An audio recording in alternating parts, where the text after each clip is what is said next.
sejam todos muito bem-vindos ao podcast Respire e Diga Sim.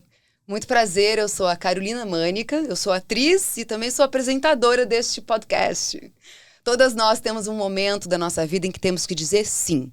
Sim para nós mesmas e sim para a nossa individualidade. Eu acho que o grande marco da nossa vida tá quando a gente se dá conta dessa individuação, em que dizer sim é dizer não intrinsecamente para uma série de padrões que já não nos cabem e também não nos servem mais.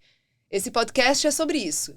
Sobre mulheres brilhantes que estão à frente de um tempo, sobre a sua história, sobre as suas trajetórias, sobre os seus anseios e suas reflexões. E eu falei trajetórias no plural pelo seguinte, hoje o nosso estúdio está mais cheio, ele está com muito mais calor humano, porque eu vou receber uma dupla de cineastas que fizeram um filme sobre sororidade no meio da pandemia.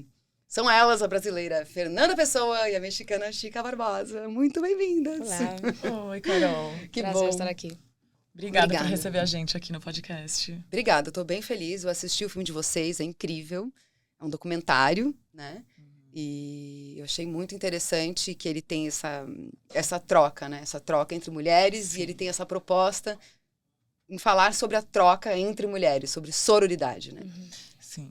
Amizade entre mulheres, né? Exato. Algo tão mal visto no patriarcado, que inclusive dizem que não existe, né? Exatamente. Que as mulheres são competitivas entre si. A gente quase que veio mostrar que não, a gente quer fazer junto. Exatamente. Isso é um pequeno adendo. Vai. Mexicana, mas brasileira também. Ela é mexicana brasileira. Desculpa! Que é muito orgulho. Porque é muito bom estar aqui de volta na terrinha. Enfim, 4 anos que eu saí do Brasil para morar nos Estados Unidos.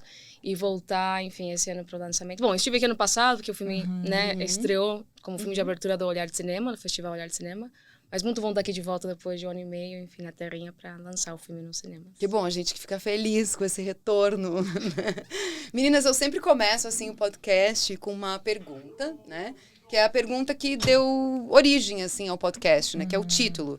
Que é quando foi aquele momento que você parou na sua vida, se ele aconteceu, ou se ele não aconteceu, ou se ele tá para acontecer, né? Você se conectou com você. E você decidiu falar sim para você mesmo, assim. Tipo, você decidiu seguir aquilo que você acredita, né? Vocês podem falar, cada uma de cada vez. Quem quer começar? Não, eu posso falar, não sei se é bem falar uma coisa que tá rolando agora, assim, uma dessas sabedorias que eu vi no Instagram, mas que eu peguei pra minha vida e eu tenho levado, assim, um pouco. Eu vi alguém falando esses dias, assim, eu prefiro dizer sim pro desconforto e dizer não pro ressentimento. O que quer dizer isso, assim, né? O desconforto de dizer não pras coisas, né? Você pode amanhã fazer isso e você fala... Você pensa e fala não, e fica aquela situação desconfortável de não falar não. Mas pelo menos você não chega em casa, depois de ter falado sim pra uma coisa que você não quer, não pode, não tem tempo, não tem energia, e fica ressentindo a pessoa que te pediu, assim, né? Então, acho que dizer sim pro desconforto e dizer não pro ressentimento tem sido uma lição que eu tô tentando aplicar, assim, porque eu tenho muita dificuldade em falar não, eu sempre quero fazer tudo, dar conta do mundo, né? Acho que é uma coisa bem das mulheres, né? A gente quer sempre fazer tudo, ser super mulheres, fazer tudo, dar conta da vida, da casa, da família, de tudo. E eu tenho percebido isso, assim. E é uma coisa que o próprio patriarcado nos exige, né? Sempre então a falar gente tem sim, que dar né? conta de tudo, realmente. De tudo. Tem que ser mãe, tem que ser filha, tem que ser esposa, tem que ser companheira, né? Cada um tem a sua orientação sexual, mas enfim, é uma sobrecarga surreal, assim, né? E você? É curioso também, porque eu sinto que eu acabei... É bem similar, mas sabe aquela frase... Should I stay or should I go? Eu sempre falava go, né? Sempre vai.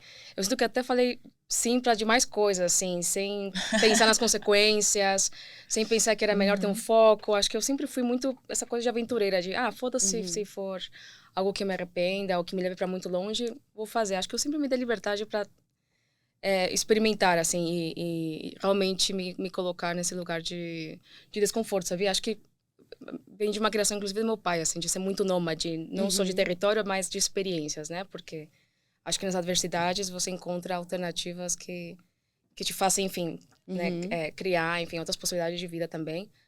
Mas eu tô mais preocupada realmente nesse momento, assim, de falar mais não mesmo. As duas, sabe? De realmente, assim. de não, e no sentido, tipo, de ter uma vida de abrir menos concessão mesmo. E acho que realmente, sendo mulheres...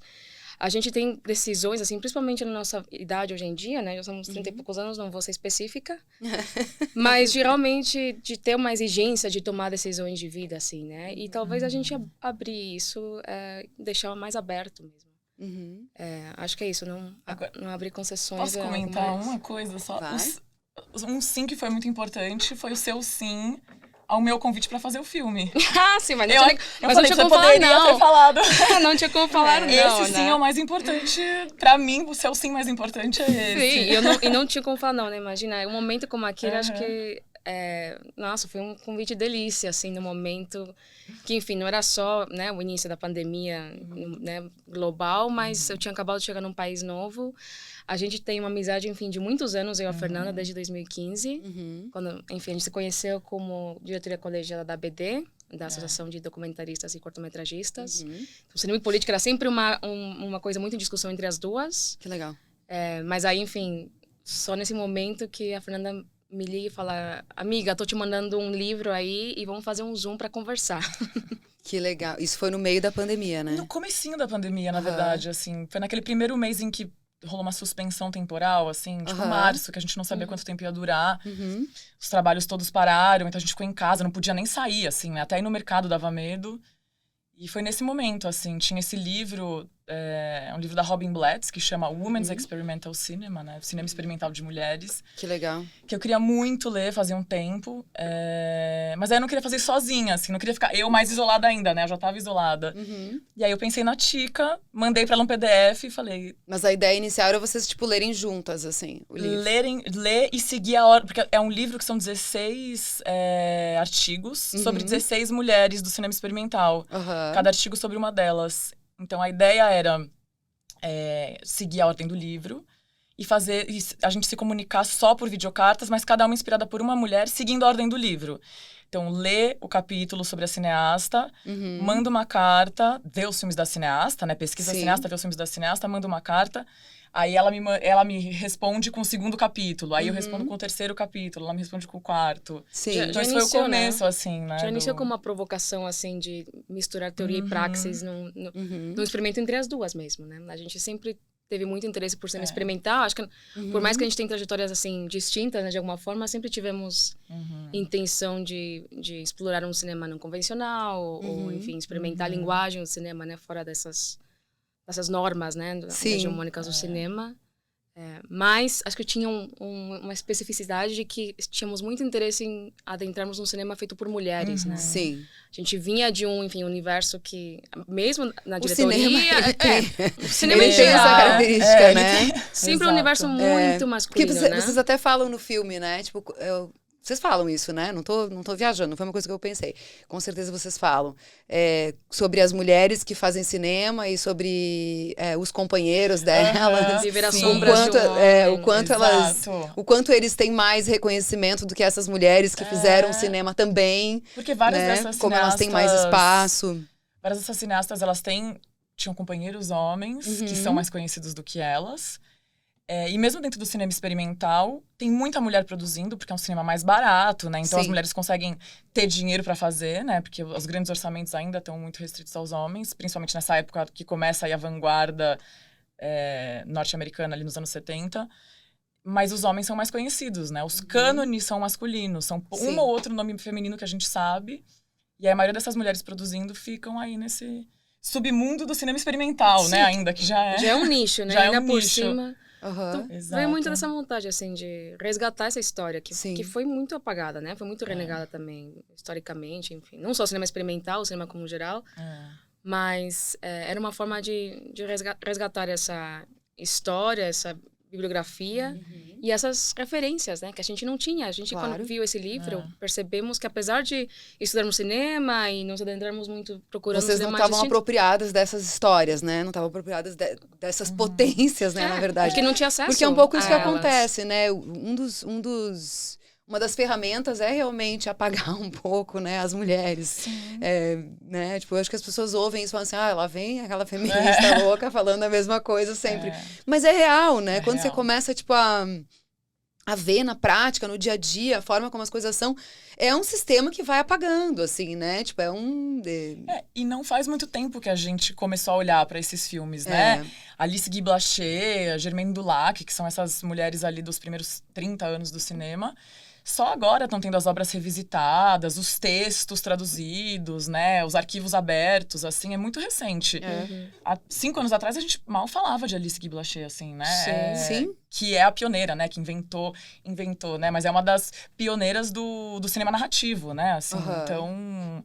É realmente um apagamento muito cruel e muito eficaz, né? Assim. Muito eficaz. Então, mesmo a gente, né? Mulheres cineastas, a gente Exato. também não conhecia várias dessas cineastas. Assim, a gente pegou esse livro e falou, gente, a gente conhece 3 nomes dessas 16 aqui, né? E nem conhecia todo o trabalho, né? E é curioso porque algumas mulheres dessa bibliografia que a gente, enfim, faz referência no filme, muitas delas também, enfim, só agora estão tendo retrospectivas. A Narcissa Hirsch é um belo exemplo que tá viva ainda, 90 anos.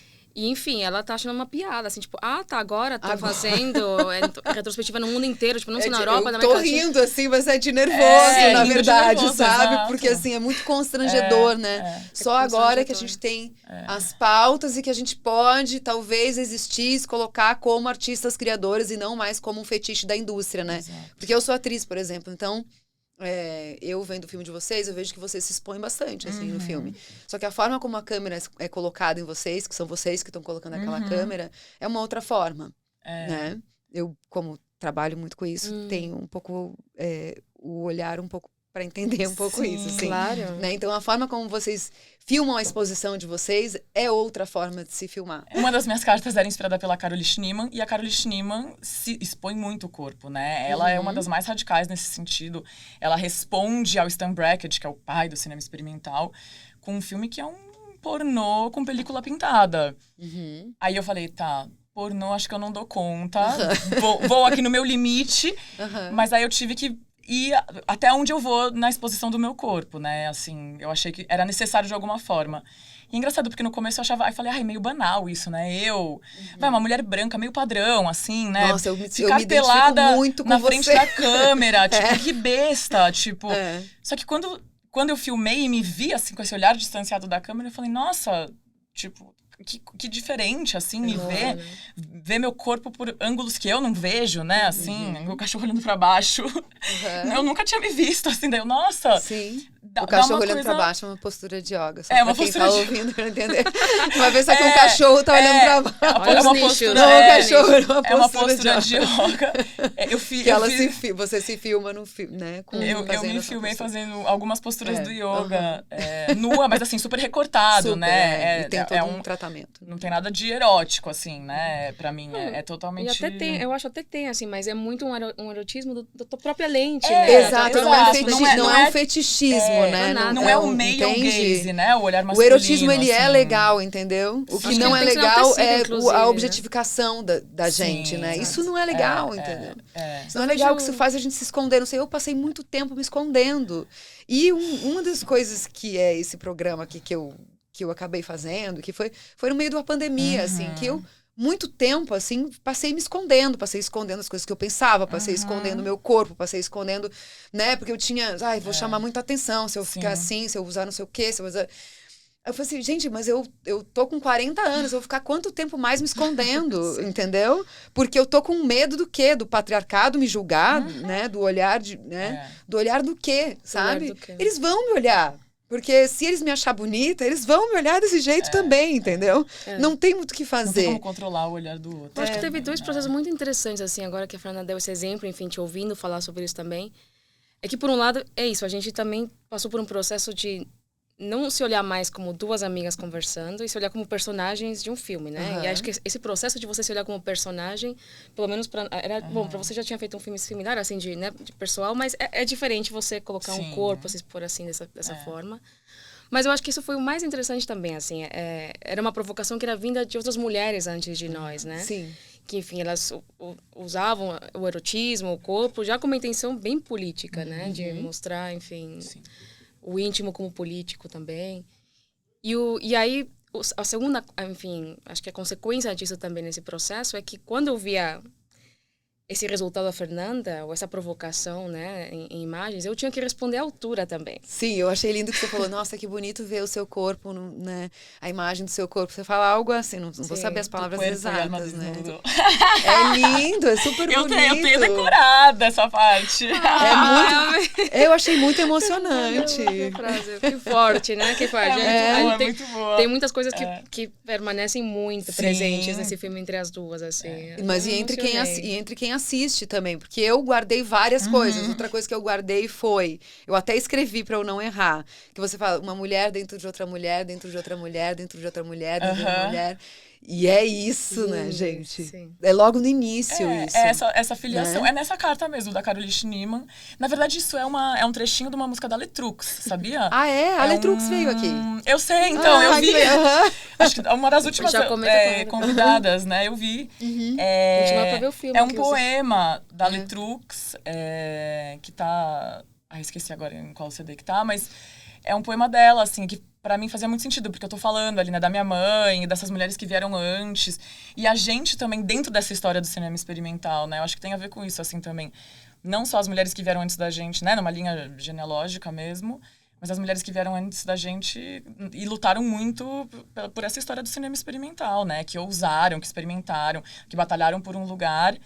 E que a gente tá retomando a história delas, mas também se inserindo nessa história, na pontinha dessa história, né? Lá no final, a gente... fala, não, a gente também tá entrando no vagão. Também tá entrando aqui, a gente também quer estar com vocês aí. Sim, mas aí quando você pensa assim mais, não sei se filosoficamente é a palavra certa, mas você pensa, né, no mundo, né? O mundo é uma mulher dentro de outra mulher, dentro de outra mulher, porque é a mulher que dá a vida, a mulher que não sei o quê, tudo gira assim muito em torno. Senão ninguém existia. Senão ninguém existia. Né? Tem que ter uma mulher para parir, né? Sim, todo mundo já esteve dentro de uma mulher. Então, por que o corpo da mulher ele é tão tabu, né? Por que o corpo da mulher ele deveria ser a coisa mais natural do mundo? Só que o corpo da mulher ele é totalmente objetificado, ele é fetichizado, ele é colocado num lugar assim, né? A mulher tem que se esconder, o homem pode ficar sem camisa, né? A mulher quando bota um shortinho, ela tá pedindo, né? O homem pode usar um shortinho, né? Os argentinos usam muito shortinho curtinho, mas você vai pra Argentina e usa um shortinho curtinho pra ver, entendeu? E os caras passam, a gente não fica olhando assim, né? Virando o pescoço, assim, que enfim, é uma violência constante, né? É uma violência constante. Só que, gente, para pensar a burrice disso. Quem deu origem a qualquer ser humano que tá aqui foi o corpo de uma mulher. Então, que noia, que loucura é essa, entendeu? Tipo assim... Mas é noia, né? É uma noia. Acho que é isso, assim, essa coisa dos seios, né? Não sei, acho que homem tem essa fascinação porque mamou de seios, né, desde criança. Eu acho que é um jogo de poder mesmo. E também, sem dúvida. Tem um filme da Nina Menkins, né, que fala muito sobre como que o cinema constrói também esse olhar muito de objetificação da mulher, né, que é o Brainwashed. Brainwashed, é uma Brainwashed, referência sexo, incrível. câmeras e poder. Não sei se você assistiu, mas super recomendo, assim, tá online. Estreou acho que no passado. Mas tá online de graça, assim, aqui no Brasil. Que é um livro incrível, que vai mostrar como que a linguagem cinematográfica trabalha a favor da objetificação da mulher, assim, né? Como que usa os recortes de câmera, as luzes, né? O fundo que não tem tridimensionalidade. As mulheres são retratadas numa espécie de espaço idílico de uma fantasia masculina. Toda a cena de sexo, não sei, o homem não aparece nada, mas a gente tem que pagar o peitinho, entendeu? Inclusive, quando você vê filmes, assim, enfim, até de relações, né? Entre duas mulheres, através de uma lente masculina ou de um diretor masculino, é muito diferente quando uma mulher conta essa história, né? Então, esses são resultados que a gente vê muito claramente, assim. Não só antes como hoje, né, também. Mas esse filme é incrível, acho que é muito boa referência. É isso, é ver como a história do cinema trabalhou também aí esse imaginário, para consolidar isso. E eu acho que todo esse pensamento, a gente cai, né, diretamente na mensagem do filme, né, que é a sororidade, né? Então todo esse pensamento de manipulação de poder, né, tipo do homem querer possuir, né, do masculino querer possuir o feminino nesse lugar, né? Quando você pensa em sororidade, né, tem até a Shimananda, ela fala uma coisa, né, que as mulheres, na verdade, elas ao invés de se unirem, elas têm uma verdade que a mulher nasceu para disputar com outra mulher porque ela quer disputar a atenção de um homem, né? Então, assim, eu acho que todo esse sistema, ele é um pouco para isso, né? Tipo assim, para que as mulheres pensem que elas têm que disputar a atenção de um homem e aí, a partir daí, competir com outra mulher, né? E não existir esse sentimento de sororidade entre elas, né? Que felizmente acho que é algo que mudou muito, né? Acho que a gente vê muito esse resultado, assim, de... É até curioso, porque, enfim, até com o meu companheiro que também faz cinema, imagino que o teu também... ele até brinca assim, tipo, você faz parte de uns 5 coletivos de mulheres cineastas. Tipo, não tem um coletivo de homem que se possa ajudar pra conversar. É porque o cinema já é o coletivo dos homens. Assim, não precisa, é como assim, não precisa ter dia do orgulho hétero, porque todo dia é dia do orgulho hétero. Mas, não assim, precisa ter um coletivo de homens. Uma piada, enfim, né, também não é... Mas no sentido, assim, de que oportunidades surgiram muito mais agora porque nos unimos para isso. Sim. E agora, enfim, até... Despertamos, né? Virou tipo, uma piada mesmo. Tipo, agora, vocês que precisam procurar agora coletivos para se ajudarem aí, porque nós estamos agora num patamar, num caminho. E é isso, até, enfim, em sets de filmagem, como agora as mulheres querem equipes de mulheres, enfim. Agora vemos essa majoritariamente, que é algo muito simbólico. Visualmente, algo muito forte, né? E o resultado... 27 que não era assim há uns 5 anos atrás. Nossa, gente. Pouco tempo, né? Então essa sororidade, acho que ela tá... Enfim, a gente tá vendo um resultado desse movimento, né? Enfim. E a gente vê a potência de trabalhar com mulheres, né? Quanto mais eu trabalho com mulheres, mais eu falo, que gostoso, que ótimo, que, né? Poder falar e ser ouvida e ser acolhida, né? Assim, tem várias coisas que são diferentes mesmo. Total. Eu li também essa algumas semanas atrás, um artigo... quem é que foi que escreveu? Eu esqueço o nome das pessoas, eu tenho um problema. Escreveu, ela falou assim que o homem, ele tá se desconstruindo, né? Foi a Vera Iaconelli. Exatamente, a Vera Iaconelli. Que o homem, ele tá se desconstruindo, ele não sabe o que fazer com essa desconstrução. Mas não é nossa função ensinar eles o que fazer. Gente, vocês têm condições, né? Vocês sempre tiveram condições. Exato. Né? Sim. Não é nossa função ensinar eles o que fazer, mas até isso a gente é cobrado. E cansa, me ensina, né? Eu tenho que saber, né? Eu tenho que ter uma desculpa, guia. eu errei. Desculpa, eu errei, mas eu... Como eu é que sabia, eu... Né? O que eu faço? Que é aquela coisa da carga mental, né? Assim, também, né? Que é um pouco... Aquele pensamento... para organizar tudo, né? A mulher tá sempre pensando, eu sei onde tá tudo na minha casa, né? As mães sabem o nome da pediatra do filho, a escola, a professora, tudo. O pai, às vezes, nunca foi na pediatra, né? Assim, então, às vezes, quando ele vai, ele... como que é o nome da pediatra? Qual que é a rua? Que horas que é? Né? Então, tem a carga mental, que é Você tem que mandar a lista. Tudo. Tal dia, tal hora, em tal lugar, com tal pessoa. A roupa dele está em tal lugar. É verdade. É verdade. Isso acontece muito. E na verdade, não faz nenhum sentido, né? Porque, assim, é um ser humano adulto que deveria ter responsabilidade e deveria se ligar disso como uma coisa automática. Por que a gente tem que ensinar para eles, né? Tipo, que roupa tem que usar, que horas tem que comer, que horas é o pediatra. Na verdade, se fosse realmente uma troca, uma vez, apareceu para mim uma postagem que eu fiz, inclusive, de uma imagem que era assim, era José com o bebê no colo, né? E Maria dormindo. Entendeu?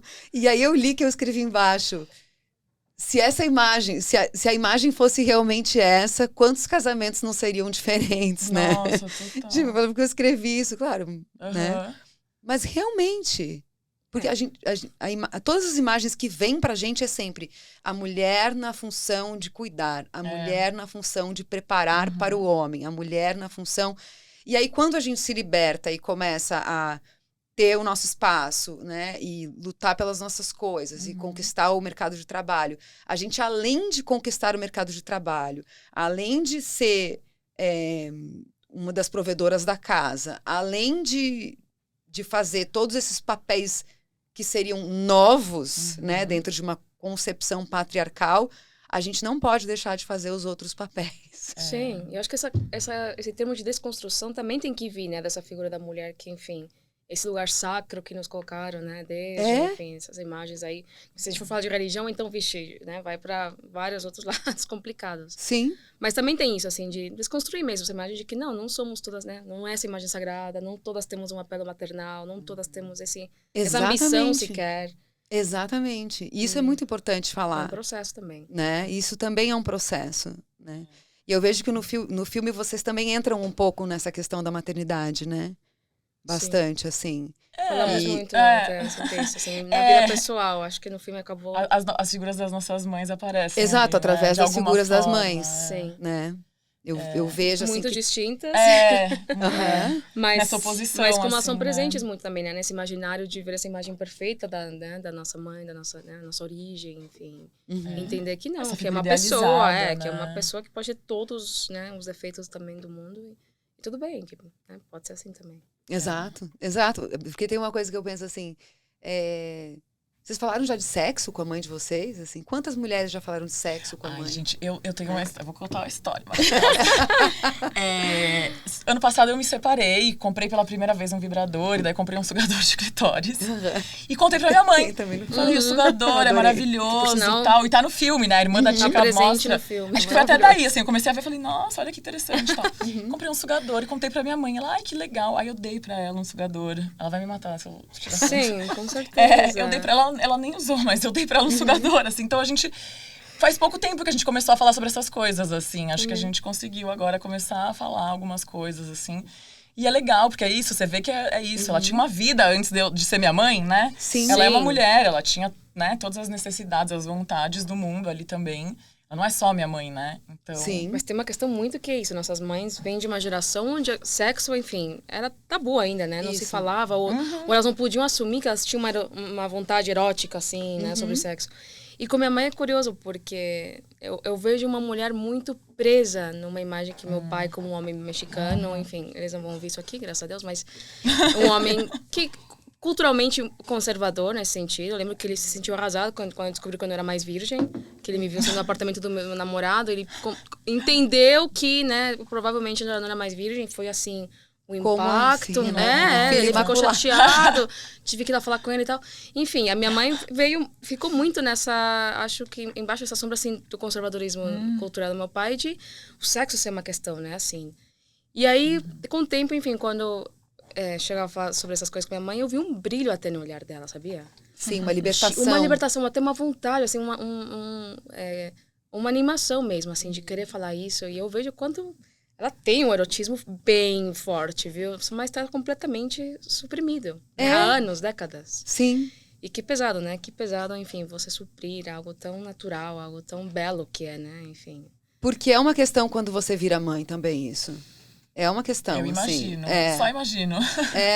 Não é uma questão. Tipo, você conseguir entender você como um ser novamente sexy, entendeu? Claro. Tipo, é uma questão. Você precisa se reconstruir nesse lugar. Você é mãe?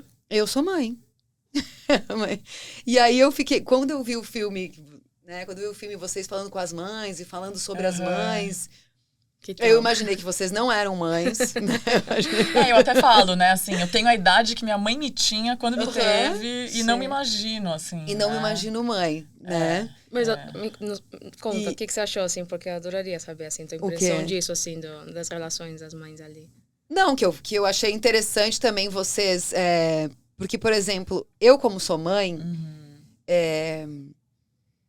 eu já tenho uns questionamentos da minha filha, então, assim, eu já entendo, assim, que em algum momento ela vai ter que romper um pouco comigo. Existe aquele momento do trabalho espiritual que é mate sua mãe, né? Tipo assim, não de verdade, né? Mas tem esse momento, né?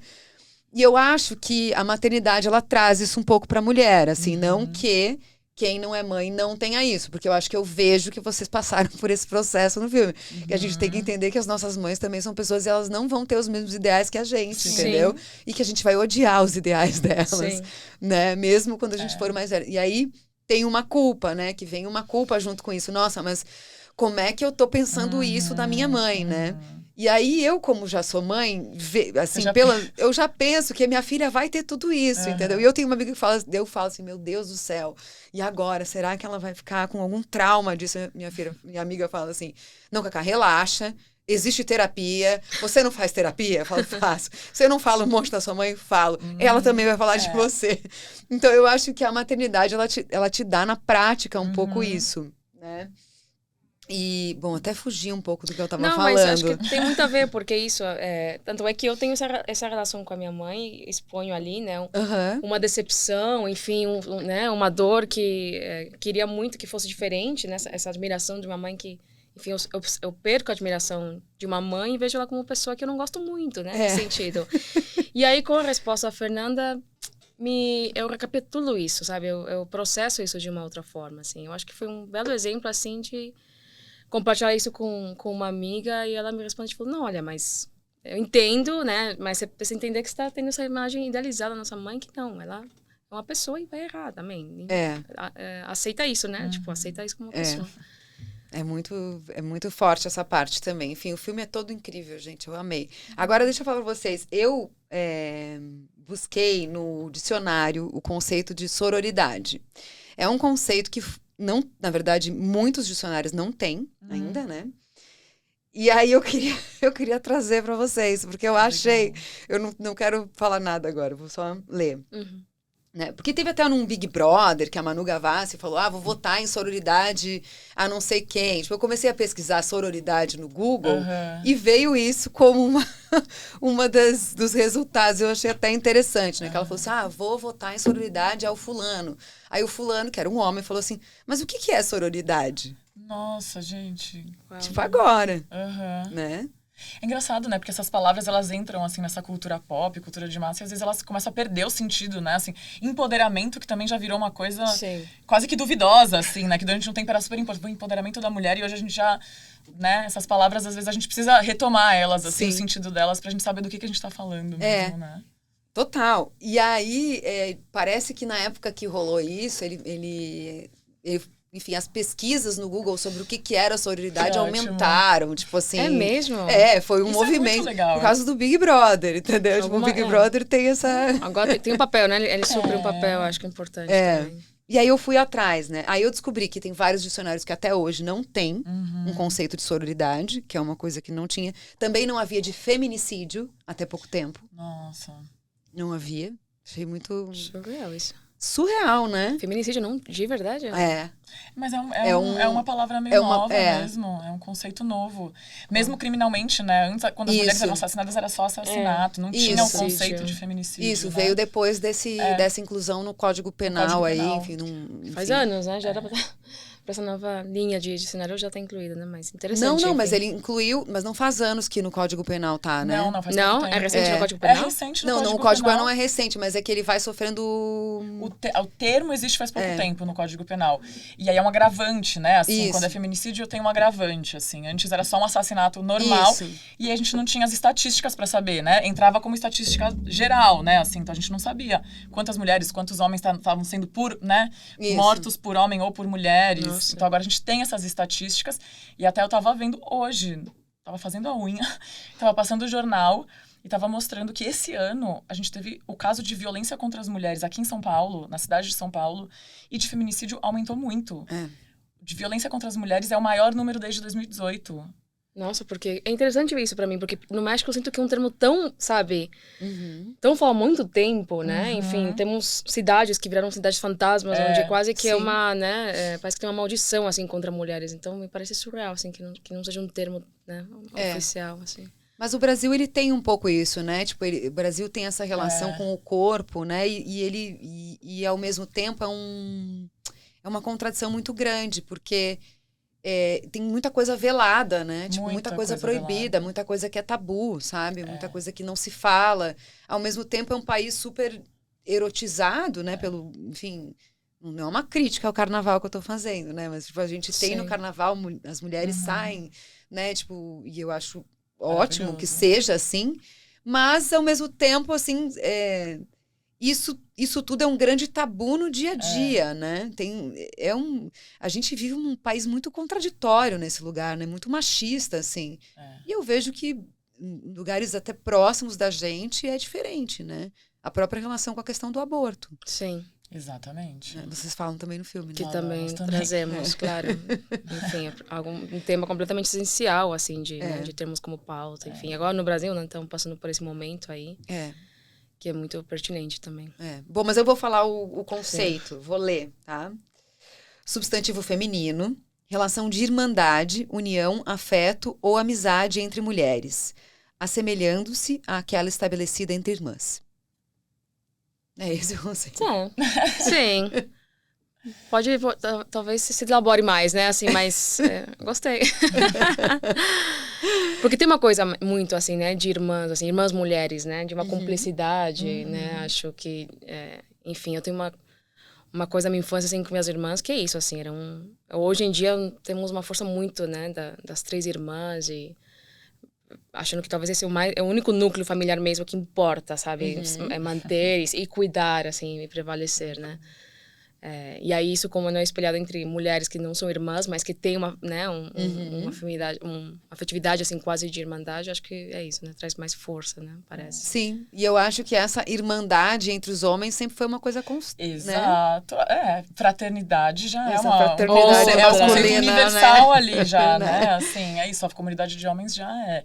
Eu gosto muito de um termo assim hoje de chamar uma amiga assim de mana. Eu acho muito legal assim, tipo, oi mana. Eu acho muito legal, porque é bem isso, assim, né? Mana é isso. É porque o mano já existe há muito mano, tempo, né? É normal. Aí você fala mana, todo mundo te olha assim, né? Eu gosto. Eu acho bem legal. E acho que o nosso filme é muito sobre isso, assim, né? Assim, entre a sororidade entre a gente, sororidade entre as mulheres que a gente vai construindo comunidade no filme, né? A gente começa muito eu e a Tica, individualmente lá, cada uma na sua casa, vendo, né, se ligando a essas mulheres do cinema experimental, mas depois a gente vai indo para um coletivo de mulheres, né, a Tica encontrando uma comunidade latina e eu encontrando uma comunidade ali na luta política, né, então a gente vai criando essa comunidade. É por isso que eu gosto de falar que o filme é de sororidade, assim, entre a gente e as cineastas do cinema experimental e as mulheres que a gente vai construindo, assim, que a gente vai indo para esse caminho coletivo no final do filme. E a gente não falou o título do filme até agora. Meu Deus, o filme. Vai e vem.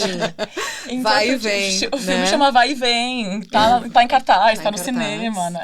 Vamos assistir, por sinal. Eu não sei se vai estar nos cinemas quando a gente veicular, porque... Tomara que sim, né? Porque a gente vai veicular, a gente é gravado, né? Demora um pouquinho pra sair.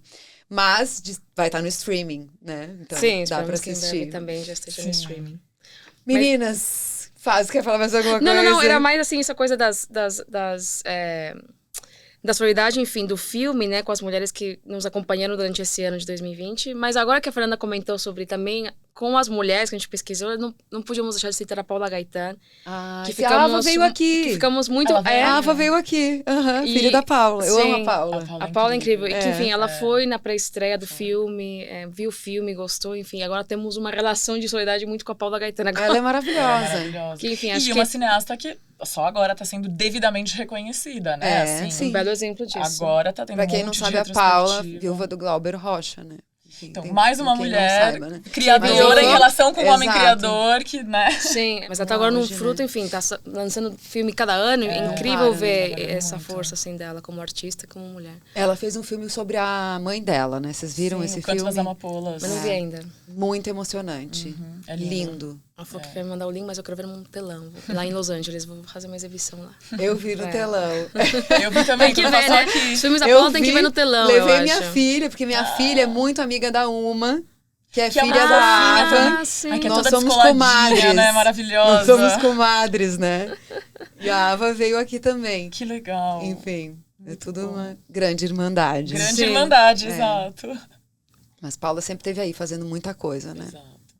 Eu sempre segui muito a Paula, mesmo antes de conhecer ela. Sempre fui muito atrás da obra dela, assim, que sempre achei muito incrível. E que bom saber que ela tá com vocês, que vocês estão em conexão com ela. Tá conosco. Super. Massa. Meninas, muito obrigada. Obrigada, Carol, a você, foi ótimo. Prazer estar aqui, enfim, compartilhar sobre esse filme com você. Compartilhar sobre o filme e compartilhar sobre vocês, que eu adorei conhecer mais vocês. Sim, mas também. Obrigada. Vamos te conhecer. Esse filme é um manifesto. Vejo no cinema. Muito obrigada a todos que nos ouviram. Beijos. Tchau, tchau.